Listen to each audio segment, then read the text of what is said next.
बाग आज़ाद कश्मीर से रिपोर्ट सैयद इमरान हमीद गिलानी। आज़ाद कश्मीर में बिलअमूम और ज़िला हवेली में बिलखसूस सियाहत को फ़रोग़ देने और टूरिस्ट की तवज्जो मबसूल कराने के लिए तफरीही मकाम नील फेरी में 3 रोज़ा फेस्टिवल का इनेकाद किया गया।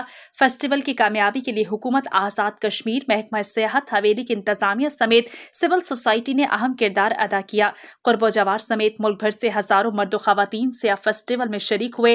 सियाहती मकाम नील फेरी में मकामी सकाफत को प्रमोट करने के लिए मुख्तलिफ स्टॉल लगाए गए थे। मुख्तलिफ गेम्स, म्यूजिक शो समेत दीगर दिलचस्प आइटम पेश किए गए। मकामी रियासती फनकारों की परफॉर्मेंस को सियाहों ने सराहा। ये फेस्टिवल जिला हवेली में सियाहत को फरोग देने में संगे मील साबित होगा।